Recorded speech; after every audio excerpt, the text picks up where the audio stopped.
Anthony, thanks so much for speaking to us. My pleasure. India is a big potential golf market, but do you think it's promising at this stage? Well, you've got some great players already, and now it's been legitimised as an Olympic sport. Yes. And as you've said to me, the funding and resources are now coming from the government, and the National Olympic Committee is now supporting golf. I think there's some great opportunities there. And given the population, even if 1% played golf in India, it'd be a massive population to draw from. That's right. We're a billion people plus opportunity, no doubt. But in terms of the role of a government, what do you generally expect the government to do around a sport like golf?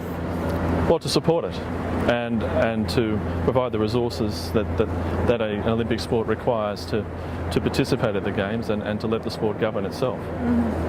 In terms of the kind of feedback you've got since golf was inducted again into the Olympics, what changes do you think it's brought to the table for the sport itself?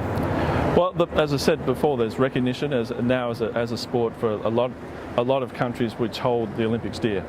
A lot of people have seen golf as being inaccessible, and now becoming an Olympic sport, I think will create more accessibility and more opportunities for people to participate in playing the game.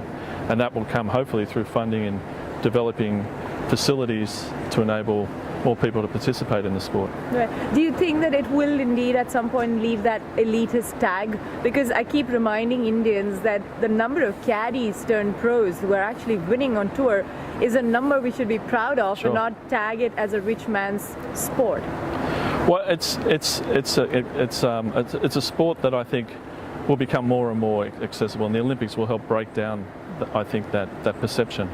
But it's also a sport that's attainable, and all you have to do is look at these caddies. They see that there's this opportunity that they have in the game, and they've progressed from a caddy to a professional player to generating a great lifestyle. Yeah, but do you think that if there were three things that could change the future of golf in any country, what would you pick? Three things that can. Well, firstly, you need facilities. Secondly, you need good coaching. And third, you need a growing middle class to fund and make the sport propagate. Right. If in terms of the way India has sort of emerged, we've been hearing about stuff in the emerging markets at the forum and the questions that came around. I keep noticing how much more interesting the Chinese market seems to be, even though golf is just about 3 decades old as a sport. India hosts the second oldest golf club in the world, and yet we're nowhere near the Chinese. What do you think is missing?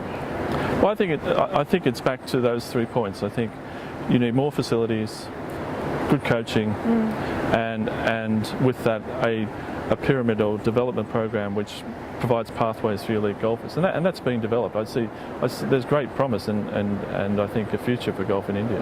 There was talk of a post-Tiger Woods era.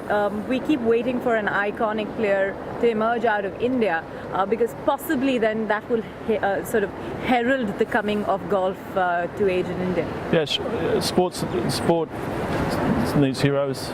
Cricket had Tendulkar, Yeah. and golf from India, who knows? And if we can have a Tendulkar type personality or player come from within the golf ranks, that'd be fantastic for the sport. Well, the good news is that Tendulkar is starting to play golf for now, so that's at least a good start. He could be it. Watch out, Tiger. Thank you very much. Thank you.